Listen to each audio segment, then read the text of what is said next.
हुआ है तुम्हें? धीमे नहीं चला सकते बग्घी? जान निकाल दी थी मेरी। जान का क्या है ऐसा, अभी है अभी कोनी। क्या जान कभी भी जा सकती है, पर मैं इन भेड़ियों का खाना नहीं बनना चाहता, समझे तुम?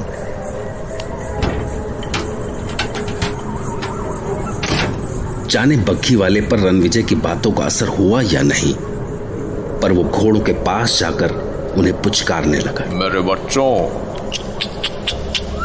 कुछ ना हुए तुम्हें, कुछ ना, मैं हूं ना तेरे साथ, मैं हूं ना। आराम से चलो।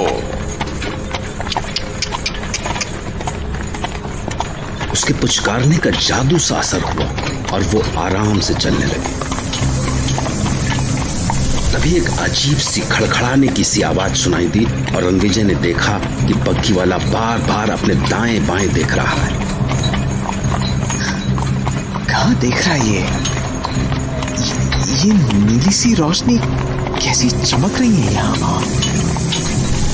ये अजीब सी खड़बड़ाहट भी उन्हीं से आ रही है। शायद इन्हीं को ढूंढ रहा था ये बग्घी वाला।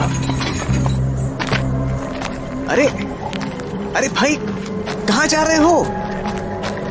कि पागल हो गए क्या?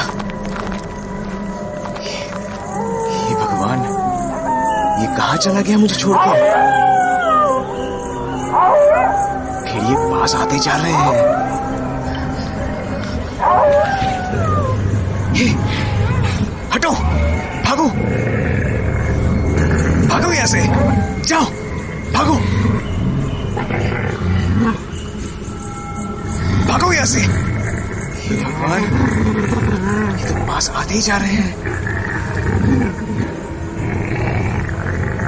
बग्घी वाले कहां मर गए? भगवान, मुझे इन भेड़ियों के सामने छोड़कर कहां मर गया एक कमीना। पर तभी वो जैसे गया था वैसे ही अचानक वापस प्रकट भी हो गया और चुपचाप कोच पर सवार हुआ और घोड़े चल पड़े जैसे कुछ हुआ ही ना हो। कहां गए थे? मैंने पूछा, इन भेड़ियों की दया पर छोड़कर कहां चले गए थे तुम? तुमसे कुछ पूछा है मैंने, जवाब क्यों नहीं देते? Damn it! रणविजय बग्घी वाले के सामने बिल्कुल बेबस था। वो कुछ भी कर सकता था रणविजय के एक भी सवाल का जवाब दिए बिना। उसके बाद वो नीली सी रोशनी कई बार दिखाई दी।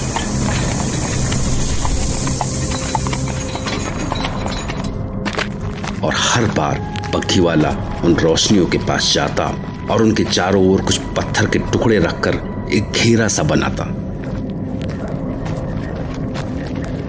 और वापस लौट आता। पर एक बार तो जो हुआ उसने रणविजय को चक्कर में डाल दिया। एक नीली सी रोशनी पास में दिखी, बहुत पास।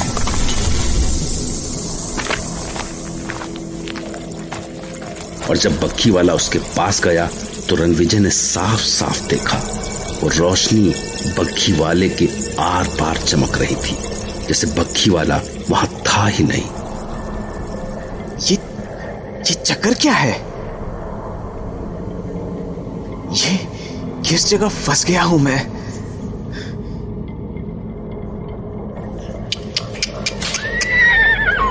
अच्छा, एक भी बात समझ नहीं आती।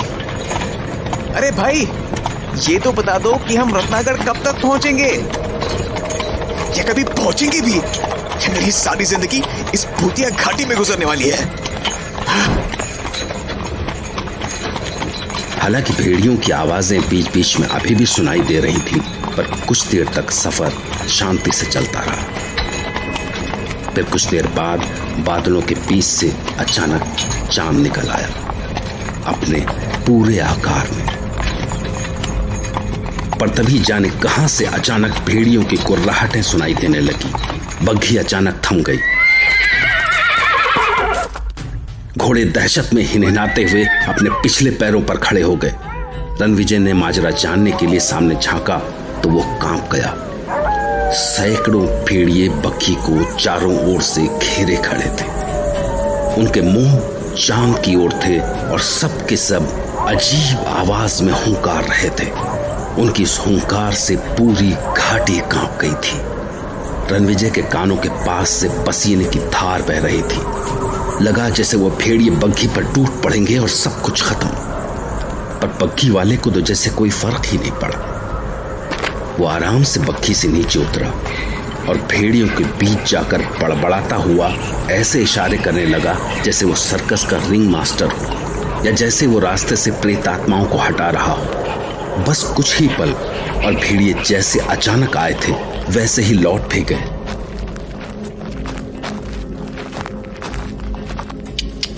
घोड़े फिर से शांत हो गए और बग्घी चल पड़ी। हे ईश्वर, अगर मौत भी दी ना तो ऐसी मौत मत देना। आगे का रास्ता चढ़ाई वाला था, इसलिए घोड़े आराम से चल रहे थे। ऐसी भयानक यात्रा के बाद जब कुछ पल शांति के मिले तो रणविजय की आंख लग गई।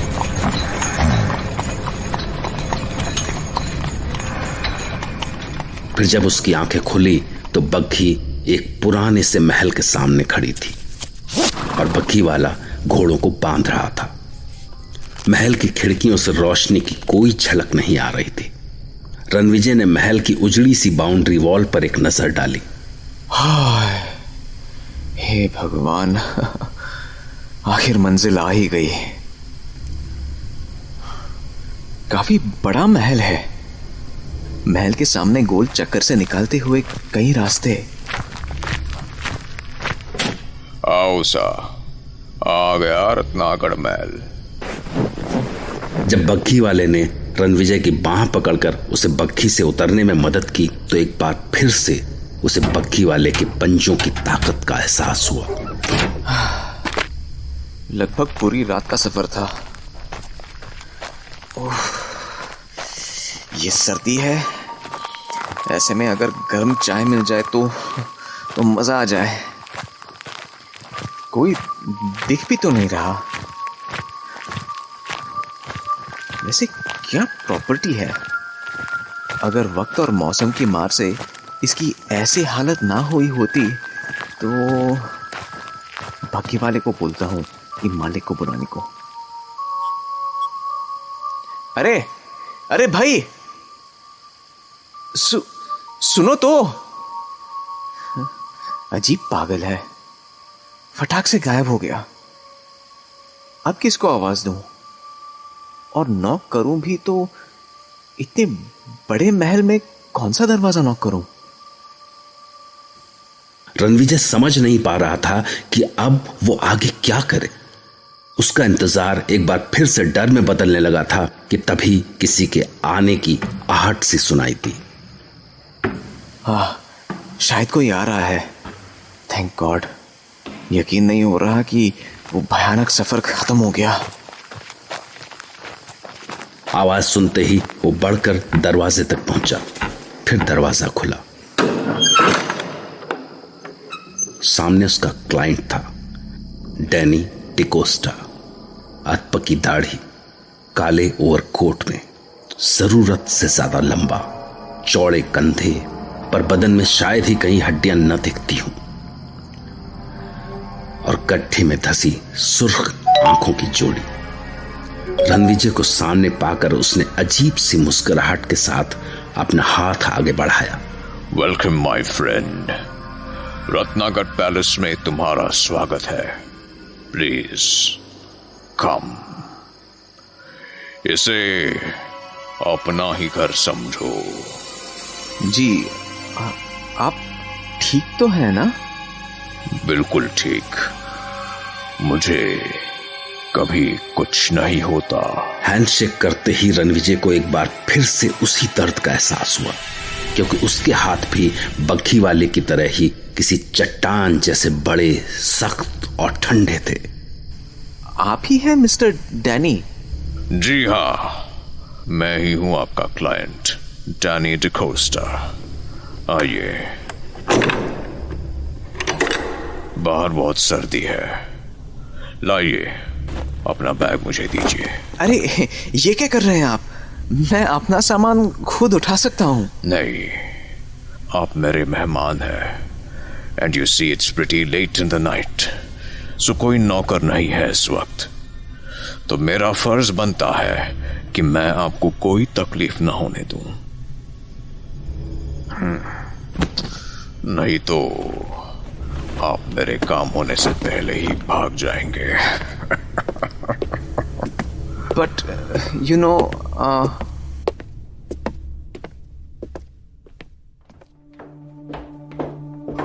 Comfortable, isn't it? Yes certainly. ये फायरप्लेस इस रूम को कभी ठंडा नहीं होने देता। आप बैठिए, रुकिए, आपका कोट उतारने में आपकी हेल्प करता हूं। अरे आप feel at home my dear friend, feel at home.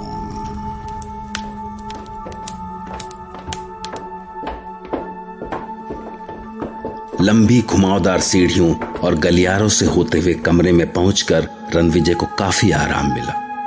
जब डैनी रणविजय को छोड़कर गया तो उसने कमरे पर एक नजर डाली। दिसंबर की सर्दी में फायरप्लेस की गर्मी, खिड़कियों पर भारी मखमली पर्दे, बेशकीमती फर्नीचर, कमरे की हर चीज से रईसी टपक रही थी। रणविजय अभी एक एक चीज को ताज्जुब के साथ देख ही रहा था कि तभी डैनी वापस लौट आया। Please come this way my dear friend.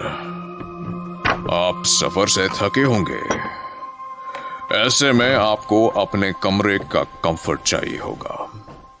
गुनगुने पानी वाले बाथटब में कुछ पल बैठेंगे तो थकान उतर जाएगी। जब रणविजय उसके पीछे पीछे जा रहा था तो उसके कानों में होटल वाली बुढ़िया के शब्द गूंजे। दिन नहीं रात सा रात, माघ की पूर्णमासी है आज की रात 12 बजे काली घाटी के प्रेत धरती पे उतरे सारे प्रेत।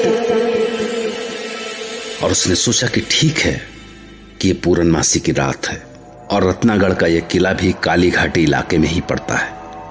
पर ऐसे शानदार महल में ऐसे जेनरस होस्ट के होते हुए आखिर उसे हो क्या सकता था।